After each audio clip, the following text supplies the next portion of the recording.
As always, we are brought to you by the Pro Wrestling Vault Volume 2, written by Vinnie Berry, available at WrestleVille.com. All the following books are available on Amazon, and I'm going to keep this brief because I'm nervous, and we easily have the biggest guest we have ever brought in.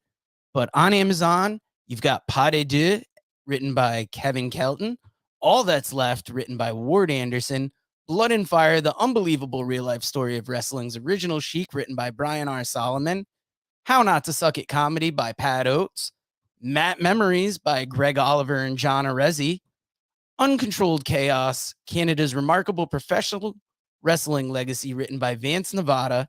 If you're an artist in or near Connecticut and are looking for studio time, check out the great people over at Connecticut People Records. And if you're on YouTube and you're watching something besides us or post wrestling, which I find hard to believe, check out the great Florida indie wrestling of New Heights Wrestling. And you've heard me do that intro thousands of times, and I have screwed that up because today I am lucky enough to bring you one of the hosts of the Nubian Wrestling Advocates. He also has Andrew Thompson interviews on YouTube, the great Andrew Thompson. And I also have one half of Post Wrestling. He's a podcaster, writer, producer, father, and now he can add the illustrious title of guest on the Working Fans podcast. Please welcome Andrew Thompson, Ting, the man they call Dave. That went smooth. How is everybody doing today? Thank you so much, Joe, for that amazing intro. I thought you did fantastic. I certainly couldn't have done it better myself. It was a lot to juggle at once, and I'm so incredibly humbled and honored to be on the Working Fans podcast. Oh man, thank you, Andrew. Thank you too, man. Both of you guys. I can say the exact same thing. Do you see that intro? Like what? Like that was amazing. I'm talking about like just the production and everything. That was great. That was a great intro, man. And I'm along with Ting, I'm very honored to be here on the Working Fans podcast, man. That was a very great way to start the show, I would say.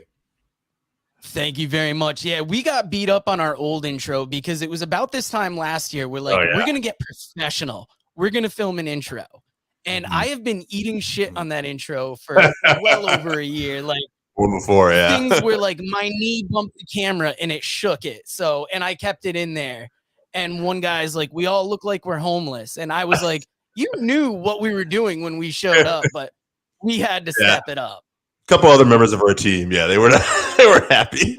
But I mean, I give you credit. You could pre-record that thing and just hit play, but you choose to do it live, and that I think is always better than pre-taping something. I love the energy. Thank you. There was definitely a time where I definitely pre-taped it because being so new to it, I was nervous doing it every time. And then with so many things to remember, you're like, ooh, I hope this goes smoothly. But guys, jumping into the interview here, how did you guys originally get into broadcasting, and have you always wanted to do it? For me, I got into broadcasting because I went to school for it, and really I did not get into it to be on air ever. I got into it because I really enjoyed editing, and when it came time to choose a profession when you're 17, 18, it's a very daunting task, having to choose what you want to do for the rest of your life. I happened to have this communications technology class that was just in Canada, we offered this little program that just showed you how to work with computers. We did a bit of stop motion, did a bit of shooting on a handy cam and then editing the footage. And I found that it was something I was happy to do for hours and hours and hours. And if I was going to choose something that I wanted to do for a lot, 8 hours out of my day for the next several years of my life, I probably, thought it was a good idea to pick something that wouldn't make me crazy. And so video editing was that. And then I went to school for it, ultimately at Ryerson University. The Toronto Metropolitan University, their radio and television arts program. And I just kind of got my way into the industry that way. Got into this place called the Fight Network through an internship. I was one of the first interns there. That ultimately became a paid position, started to do a whole lot more. Eventually started doing podcasting with a guy named John Pollock. And however many years later, here we are. That's awesome. What a story. That's a beautiful story right there. But I say for me, I think I started getting into like the wrestling media space. I want to say this was 2017 because I was in community college at the time, and I always wanted to cover wrestling because I had started seeing like the wrestling news sites around that time and like all these like different articles and stuff like that, and I always wondered like how could I like get into this space, and then I reached out to this guy who had this site called, I think it was ewrestling.news, and he gave me the opportunity to write like feature stories, and I still got the this article I ever wrote. It was a 2017 Royal Rumble prediction article where I had these like I was fantasy booking like the entire pay-per-view, and I swore my ideas was probably like the greatest thing ever, and it was I promise you it was trash. Like this thing would never get shared out again because it was so bad, like how bad the ideas were. And then I slowly got into news writing after that, and I always say this is a guy named Andy, and he let me sort of, it was on the wrestling site eWrestling News, and he sort of just let me find my way in terms of news writing. And I don't think that I would be where I am today if he didn't let me sort of have my fails and my shortcomings on the site. He's sort of just let me do my own thing and let me mess up when I messed up, and then gave my problems, and he sort of laid out that blueprint for me, and I think that sort of led me to where I am today. So yeah, and here we are now. Awesome. Now, how do you prep for an interview? Do you put a lot of work into it, or is it just most of the time are you getting people that you're fairly familiar with and it's just a natural process? For me, I do I say a good amount of research. I try to because a lot of times when I see some of the people that I interview, like they have done not a lot of interviews, but I would say I say a good deal, and I try to make sure that I avoid a lot of stuff that they've been asked because it's already out there in the news cycle. So I don't want to just be repeating information, or if I have to, I'll try to phrase it in a different way to where I can maybe get a different answer. And yeah, that's primarily my strategy. And I typically try to go for people that haven't been interviewed a lot, or they haven't given like these in-depth answers to where I can maybe pull something out of them that haven't been pulled out before. So that's kind of my strategy when it comes to interviewing. I'm writing down notes because I learned from Andrew, honestly. I don't do too many interviews, honestly, on the site. It's not something we've like done too much in this incarnation of post wrestling, but like the times I've had to do it, obviously, it's you want to do a good level of research so that you don't sound like you're going to embarrass yourself right before you do it. So I get nervous doing them, like I admire like Andrew certainly, and you guys, every time you're talking to somebody unfamiliar that you haven't spoken to on a live broadcast, it's certainly daunting, and as with all things, I imagine the more experience you have, the less maybe nervous you get. Oh, 100%. Like when we used to interview. Oh, sorry. Oh no, I was just gonna add, like I know a lot of people, like they always have this thing like where you have to interview like a certain way. I feel like whatever works for you is the best way, that and in the way that you should go. Like I don't think there's like no set formula. Like you need, like I always see like the common thing would be like, oh well, they always ask like what training school and stuff like that. Like for some people, that's what works in terms of building up to the questions that they want to ask. So if you feel like that's the way that you need to go, then go that way. I don't think there's like a set way that you need to interview or how you should interview. Like you should just do whatever works for you in the way that makes you feel comfortable overall. Definitely. Now, I used to get like real nervous about interviews because, you're talking to someone and you want to put out a good product. And ask Dave, like I will over research. And then as we're interviewing, I'll cut questions as I go because I'd rather be more prepared than not. And like when Dave and I do an interview, if I'm more familiar with the guest, I let Dave kind of ask the questions that people that don't know the guest would ask.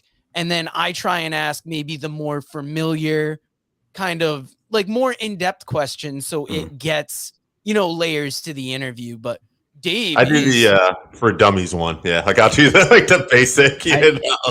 More often than not, I have that Dave's role, like when John talks about something like that is completely out of my depth, like ratings analysis. I'm like, Right. what does this mean? Like, we're like, oh, okay, it went up, it went down. Like, what exactly does it mean? So I think that's helpful, because there are people listening that might be tuning in from different perspectives, and I think even if you know something really well, having to explain it to somebody else creates great conversation. I'll tell you, like, just real quick, this is, you want to give people good advice. We do a combat cast, me and another member on the show, Chevy, and we had somebody, first time they ever did this, they asked the other night, we were doing it live, who should I bet on this weekend? I'm like, I don't want that responsibility. It's like, we ended up telling them, like, well, I would maybe go with this as the most sure thing, but do what you want. It's your money. Always risky.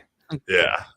Yeah. Now, as podcasters, I want to know, because Andrew, when we met live at the post 5th anniversary event, if you weren't there, you totally missed out.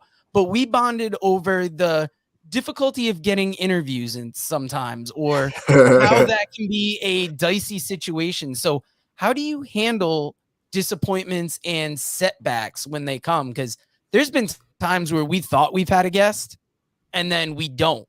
And it's like, how do you handle that? Like if there has been situations, or when there have been situations where like somebody had to cancel, or there was, maybe just didn't work out, or sometimes you just get ghosted. Like that's, that's just what it is. Like I don't really like put too much thought into it. Like it's just like I just chalk it up to little life happens, and sometimes it can be something as simple as maybe the wrestler just doesn't want to do the interview. So I mean, like I can't force them to do it. So it's just, I just kind of chalk it up to that. In terms of like what we was talking about, like dealing with the middle person that has to negotiate these interviews, and that sometimes that can either go good or it can go bad depending on who you're dealing with. Wink, wink. Y'all know who I'm talking about. But I mean, I just kind of chalk it up, to that either it can just be a miscommunication, or the wrestler just doesn't want to do it, or life happens, and you just kind of move on to the next one, and just try to keep, or just try to find content elsewhere in within that same space. And Wei, how do you handle disappointments? For you, it's not so much interviews, but like when stuff comes up with post wrestling, how do you guys handle those setbacks, and how do you kind of move forward? I'm trying to interpret like what a disappointment might be in our case. I feel like, because we're a full-time business that runs off of like, subscriptions, Patreon. I suppose like disappointments would be like, if like our numbers went down this month, or like if, a campaign to like try to push for subscribers wasn't as successful as it was. There are always going to be setbacks, especially when you're trying to run your own business and try to keep a whole thing afloat. What do? We just kind of push forward and reassess and look at what's not working, and try to, not take things as seriously as like keeping in mind that this is a long-term thing that we intend on doing. We want to do this until we're, we want to retire on this. Honestly, we want to work until we're like 60 or 70, and Andrew Thompson is taking over the wrestling world. So we want to like keeping in mind the long game will really kind of help you mitigate perhaps whatever small disappointment you might have today. If an interview doesn't pop up today, well, so what? A year from now, is it even going to be a part of your memory? 10 years from now, will you even think back to it at all? Like keeping focused on the big picture, I think helps. Nice. Now, it's important to really like build a fan base and connect with them. How do you guys do that, or what's your approach to that at Post Wrestling Way, and with you too also, Andrew? Approach to building a fan base. I mean, I'd like to think that it's just trying to maintain like a high quality of work, being consistent, I think, is incredibly important. And congratulations to you guys for reaching 100+ episodes, almost 200 at this point. That to me is the most important thing when it comes to doing this sort of thing, being there for your audience when they expect it. And I think like being honest, especially if you're trying to review and give your opinions about certain things, your audience can tell when you're bullshitting. Your audience can tell when you're, I don't know, when you have other interests, or if you're hiding your words or thoughts. I think it's always important to just like speak your mind as much as you can, and part of that is about staying informed and trying to, make your opinion as, I don't know, good, or for lack of a better word, as possible. I'd say for me, like I don't really think I have like a fan base per se, like, but I think I have. Oh, you do, Andrew.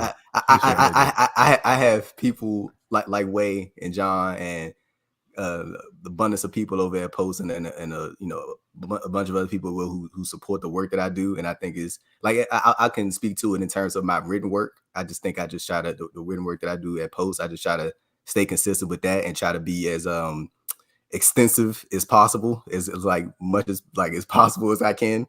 And I think that people have come to expect that from me. So I just try to keep that up tempo as possible and just try to do the best that I can in that regard. So I don't like more so than anything, the biggest thing is like me not disappointing myself, because I put more pressure on myself than I would say than anybody else ever could. So yeah.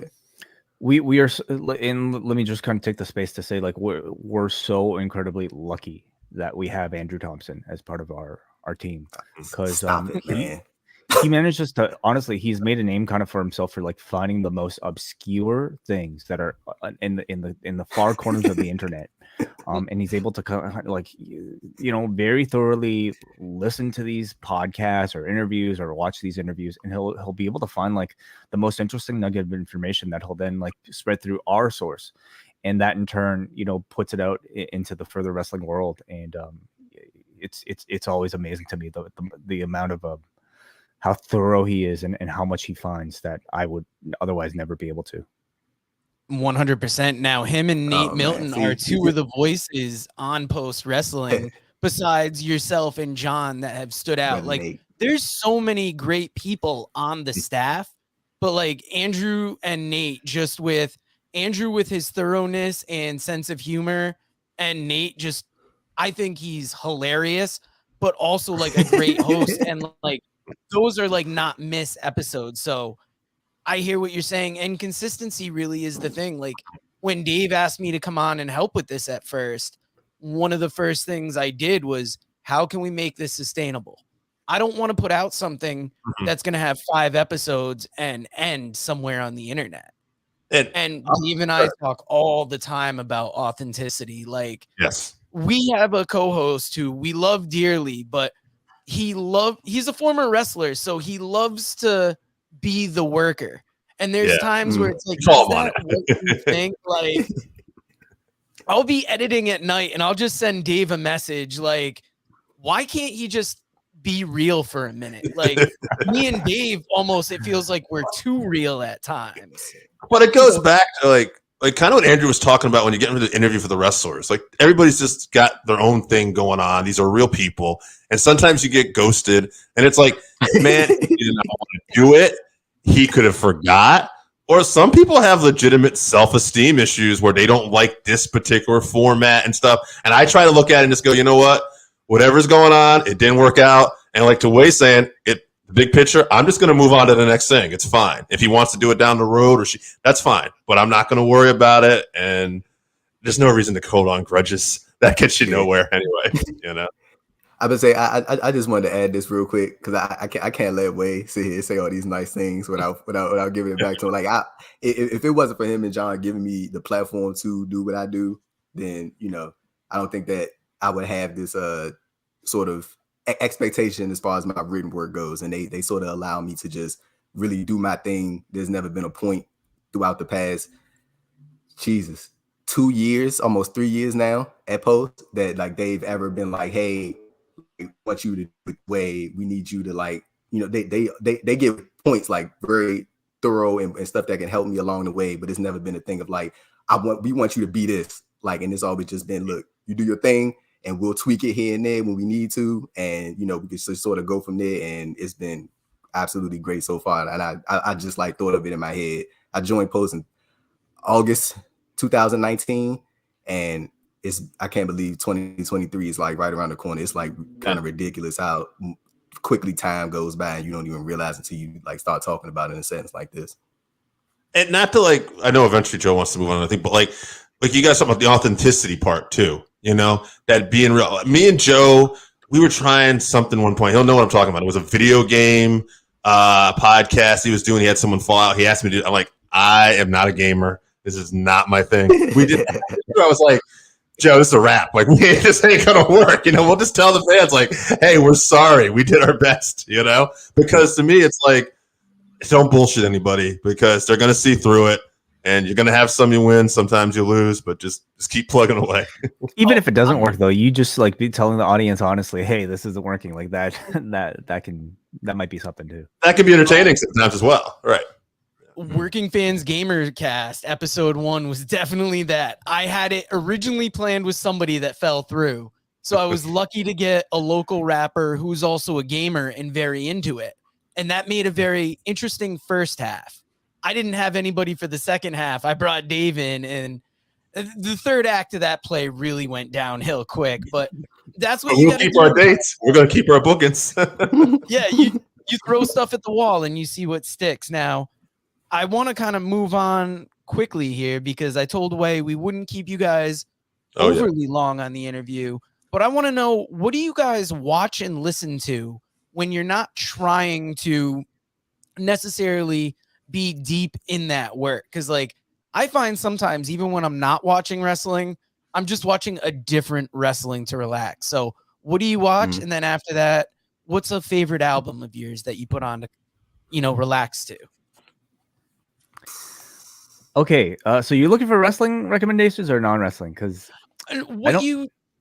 non-wrestling, like what you try and watch when you're trying to relax. Gotcha. Yeah. My answer is going to be totally weird. I watch reviews of Lego sets.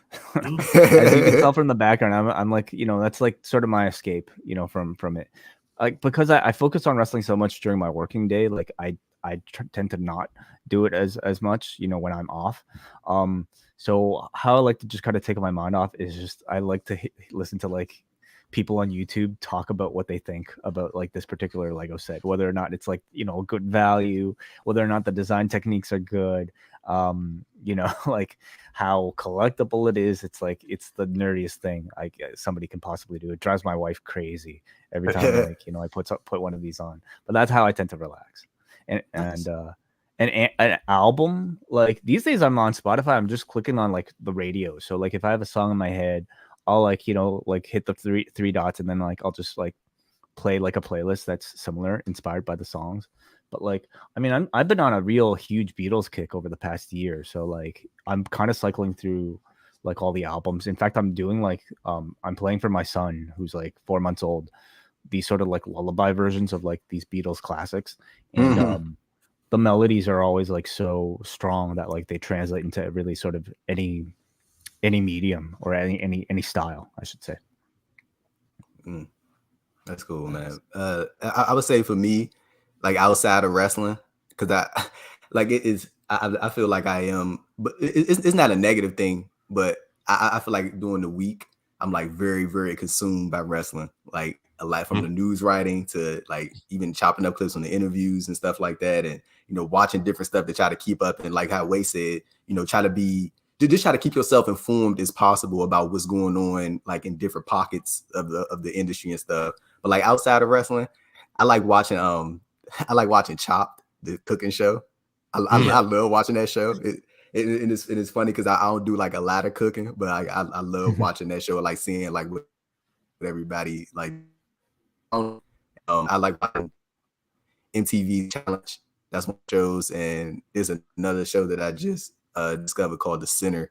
It's on Netflix, and it's like this like true crime type show. It's real cool. I highly recommend it if people watch that. And the album, would say like one of my favorite albums. I'm gonna just say something recent because if I get to thinking, I'm gonna be sitting there for like 10 minutes trying to debate what I want to say. But I listened to this rapper named G Herbo, and he has this album out called Survivor's Remorse, and it's like probably one of my favorite projects that he's put out, and I've been listening to him since I was like 15 or 16 years old. So yeah, and I think we the same age. So like it's been cool to see like the growth in his music and like seeing the progression of him as an artist from, we were talking about like back then, and then like him becoming a father, and then like seeing how his music changed and his tone changed, and like setting different examples for his kids. And so it's cool to see that progression in an artist.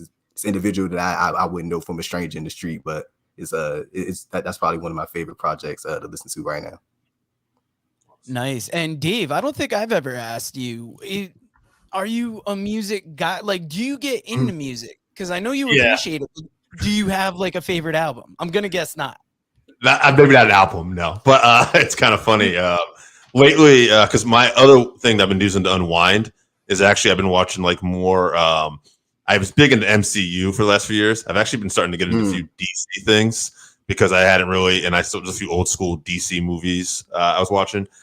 And I'm finding, this is such a nerd thing, the soundtrack to some of these songs I really like. So I'll start playing them and just listen to them unwind. And then like, but then even old school music, like, but it starts off usually with there's something else I'm interested in. Like there was a new trailer for the Ant-Man movie and they're playing the famous Elton John song, the Yellow Brick Road. I'm like, oh, that's a great song. So now I'm on that kick. Like I'll start listening to that. So yeah, my music tends to relate to like movies, wrestling, and whatever else.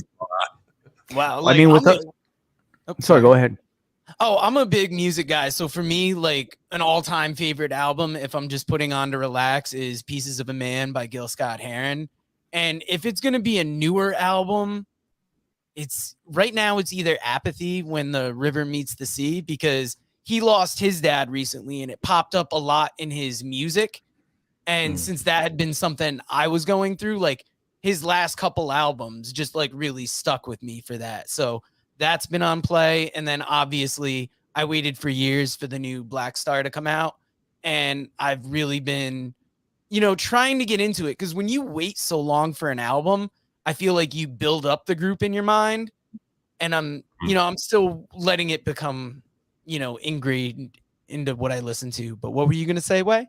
I was gonna say, like, I mean, I don't know about you guys, but like I'm not listening to the radio anymore. I'm not watching like, much music anymore. Like, so like how else would you really discover new songs other than through other things like a movie trailer or like, I don't know, a video game or a soundtrack or I don't know what, or like a Spotify sort of like, playlist that randomly suggests something to you.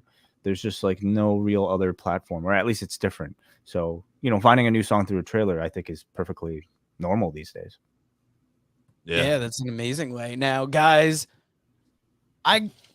sorry, getting a little tongue tied, but we're getting into the main event here. The 5-3-1 is our signature segment where we take your top 5 list on a particular subject, vote it down to a top 3, and then we debate that top 3 down to a winner.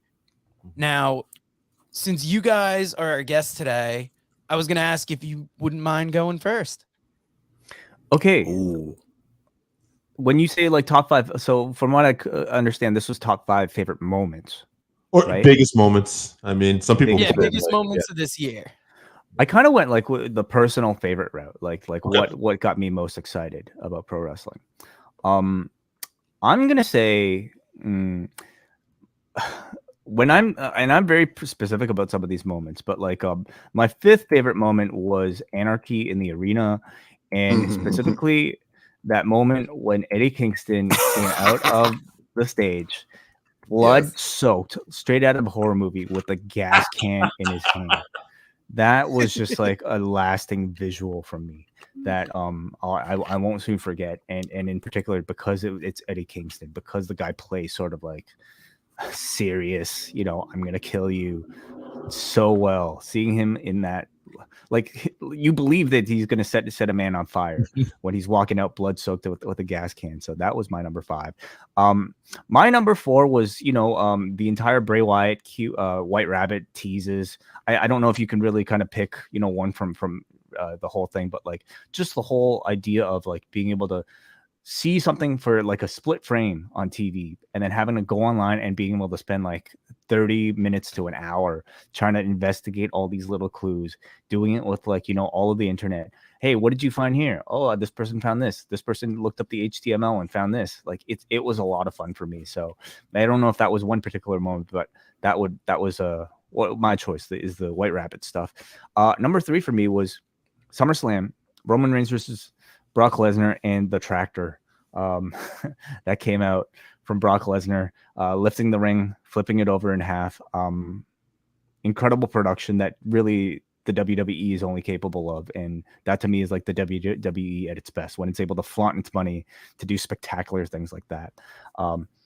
Number 2 for me was the big Uzi promo from Sami Zayn and the Bloodline, the one Uso and Roman Reigns both crack at the crowd chanting Uzi.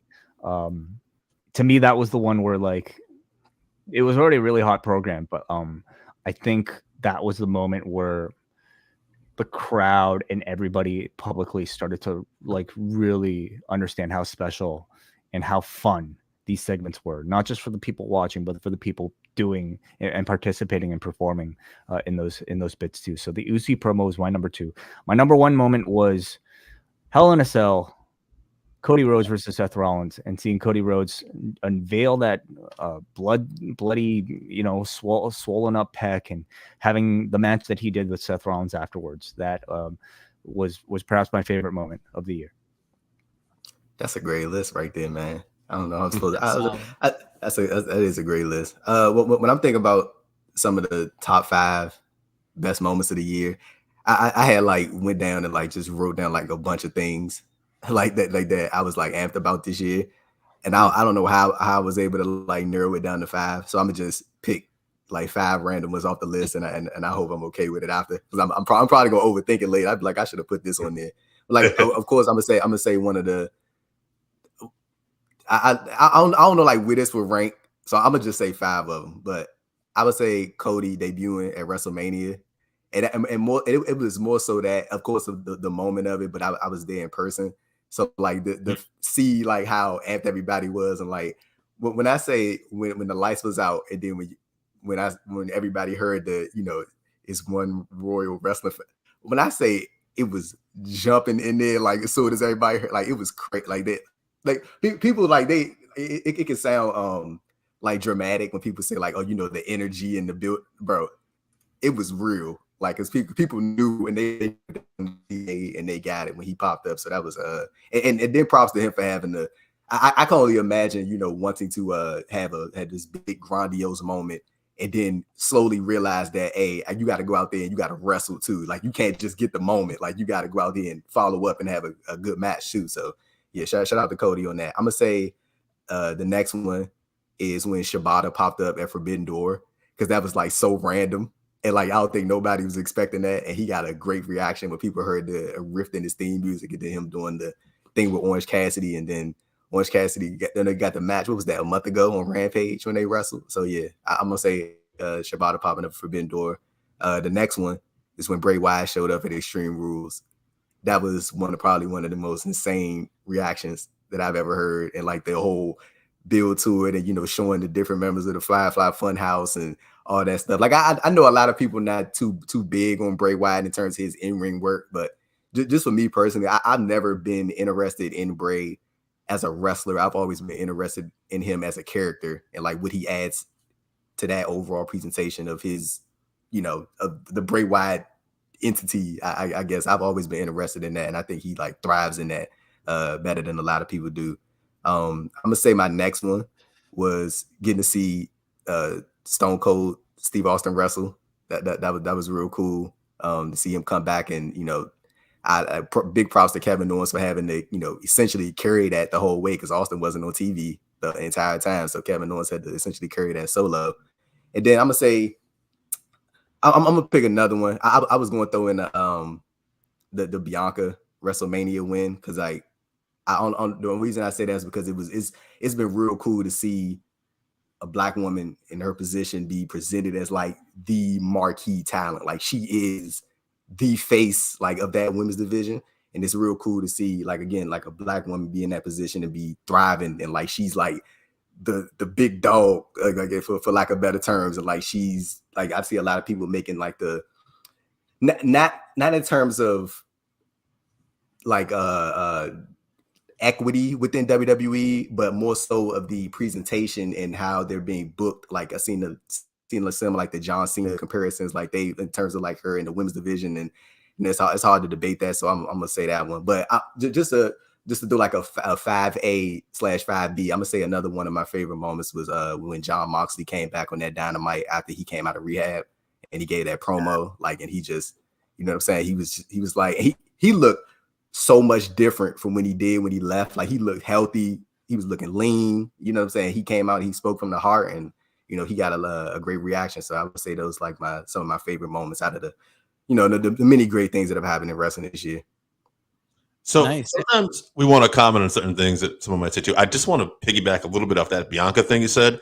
There's a few moments when this happened after her Royal Rumble win. This might have been a year past, but when they let her just generally be her, and she speaks and she's thanking, like, I just want to thank my parents, and like, you know, it comes out so natural and heartfelt, like when she's able to be like her real self sometimes too. And I just think that's it. Like, that's a special talent. That's a connection. Like, I don't know this person, but suddenly I feel like I'm like, okay, wow, I want to see you do good, you know? And I don't know if she gets enough credit for that. So I was kind of glad you said that. That's all. Nice. Now, Dave, are you ready to trade off list here? Because we have a few lists, including our own. All right. Yeah, I'm ready. Here, I'll give you a second to get ready, and I'll give you my list real quick. I've got MJF winning the title. I think even though, so to let you guys know, we traveled to New Jersey from Connecticut, mainly for the post show, but we got tickets to the event because we were there. And I've got to be honest, by the time MJF won that title, I had two thoughts in my head. Great. And I'm like, let's beat this crowd out of this building, because I was the driver that night, so I still had another good 2.5 hours ahead of us. But even with that moment was amazing. I think the FTR Briscoes trilogy this year, we're going to get part 3 of it tomorrow night, but I think that has been compelling, even though they've been able to do very little with building it up. I think Vince retiring is a major moment, just because in all our lifetimes, wrestling has been one thing and there's been one man at the top. And now the fact that he's gone and things could change, not that everything's going to change for the better, but it really opens up that landscape. I think the Bray Wyatt return was major. Like Way said, everything leading up to it was some of the most innovative thinking stuff WWE's done in a while. And then for it to all pay off was great. And then Sammy and the Bloodline, I think what they've done this year it's just been one of the great stories coming out of 2022. Absolutely. For me, I kind of went with sometimes the bigger moments. Some of these are favorites, but some are just big. Like Vince McMahon, I wouldn't call it like a favorite necessarily he's leaving, but that's huge. Like, this is a guy that was like basically the good and bad and embarrassing in wrestling, you know? I mean, and I mean that like it's just, he was just such a big figure. And, you know, like when you think about the Attitude Era, you think about the era in the 80s where, you know, we built Hogan and all that, but also just too some of the stuff that's so cringe where, you know, where people, you know, are not wrestling fans walk into a room and you have to explain this. Like, most of that was Vince, you know, like, this is, hey, I watched this, sorry. But, you know, so Vince leaving is just a huge thing. And I think some of this gets lost, but it's interesting. Steve Austin, like Andrew was saying, he came back this year to wrestle a match with Kevin Owens at WrestleMania. Like, we got Steve Austin back this year. This year's been crazy. Like, that almost falls under radar. That's insane. Cody Rhodes coming back at WrestleMania 2 because, and I think Way, you touched about this on the post episode when we were talking about WrestleMania. Like, we got Cody Rhodes from AEW in WWE. You know, like we got, you know, Downstate, we got his theme music, like we got everything. And it's like, we weren't sure we were, because that's not a Vince thing to do necessarily, but we did.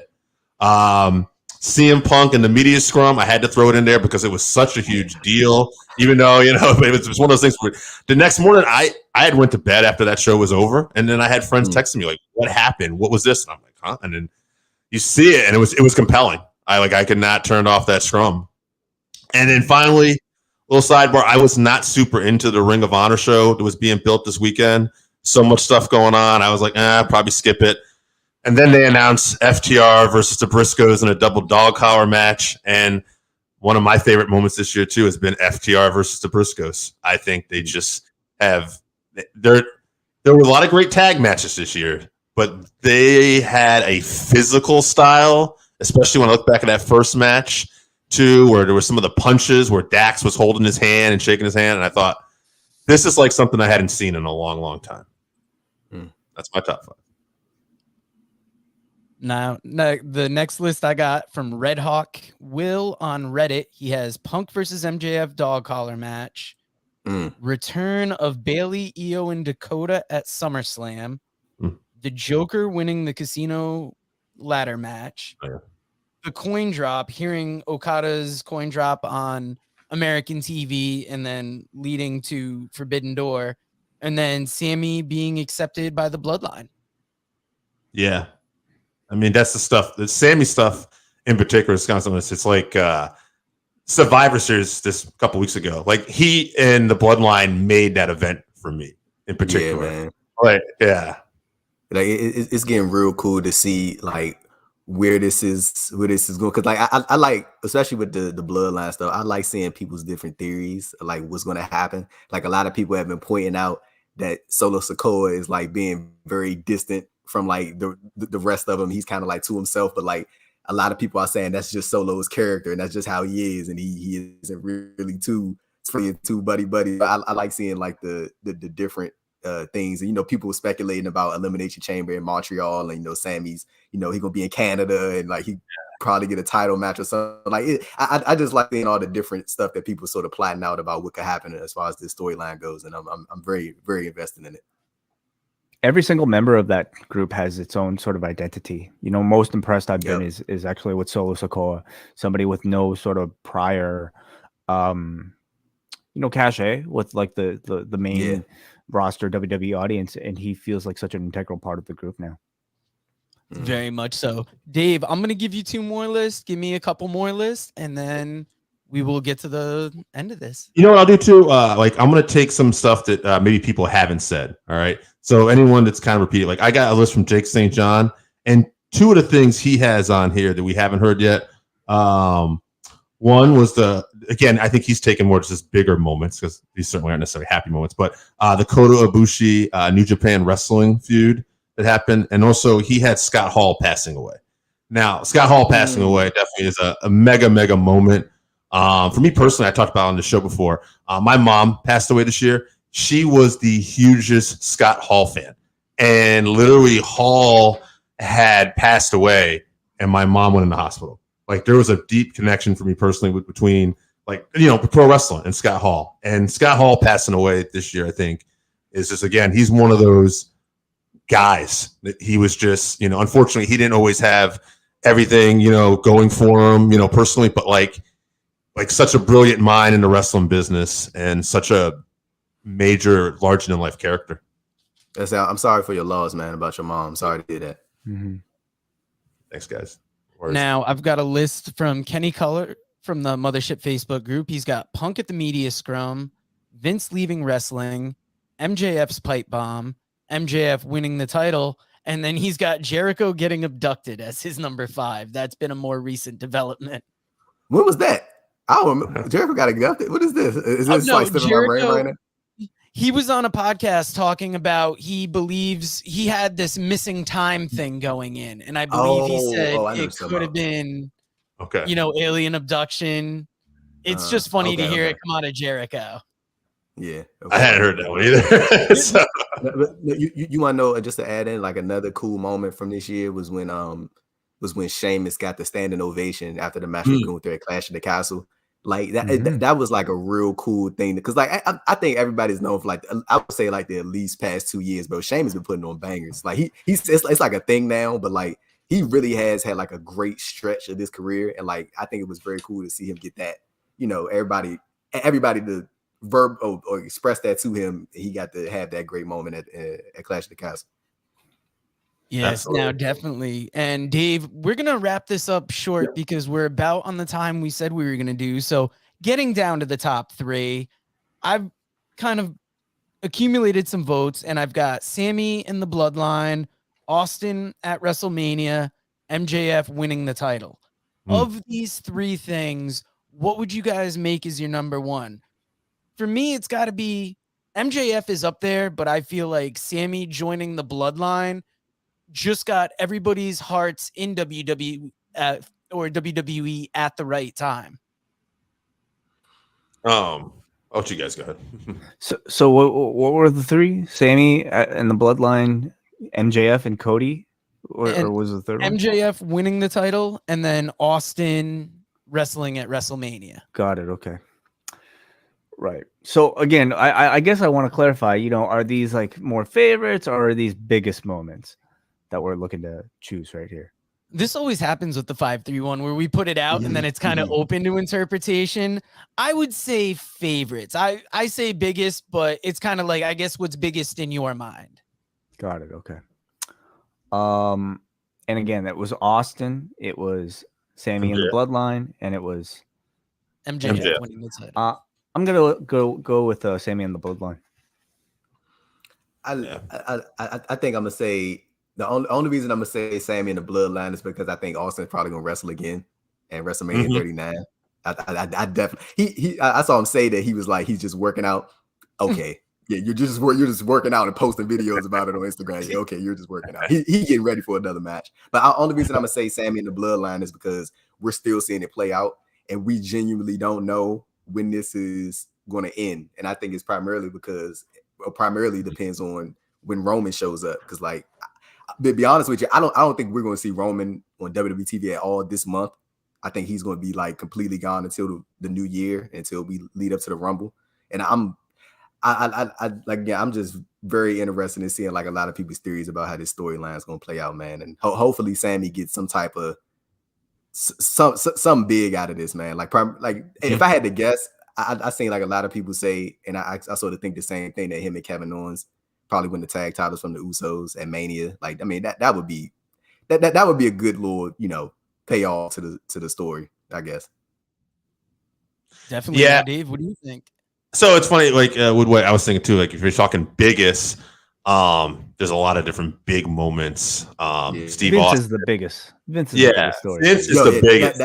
That's not even. That's the I would say Vince. That's the biggest wrestling news story, like, of the year. It is not long. Like, yeah, we can go back. We could argue like decade. Like this is huge. And out of the 3 you gave me, I would say even Austin at WrestleMania could be arguably the biggest. But when you're talking favorite, that's a personal thing. For me, the most enjoyable thing going right now today is Sami Zayn and the Bloodline. Even when Vince was booking the show, I would say the Bloodline was the best thing going today. It was like the only bright spot I was having a lot of times.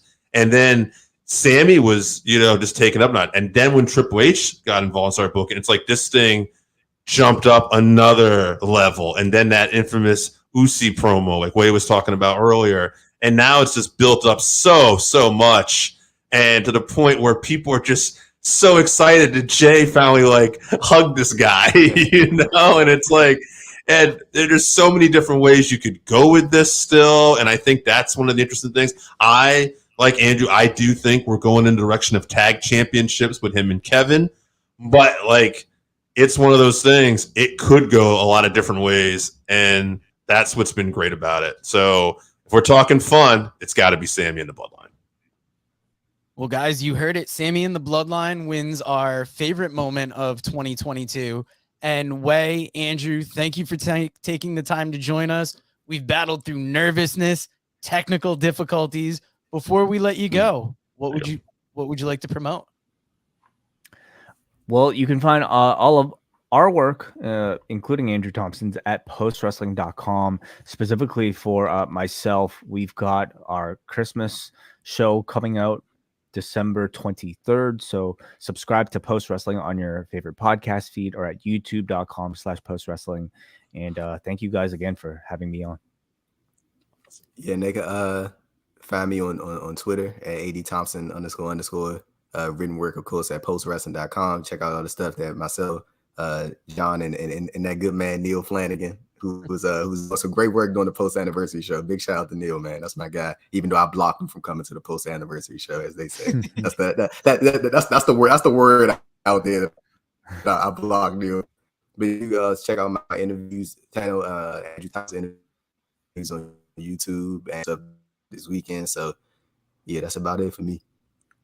Excellent. And we've got everything in the description. So guys, check out Post Wrestling for it's my go-to wrestling. Like when Raw was terrible on TV, it was awesome in post. So check out these guys. You will not regret it.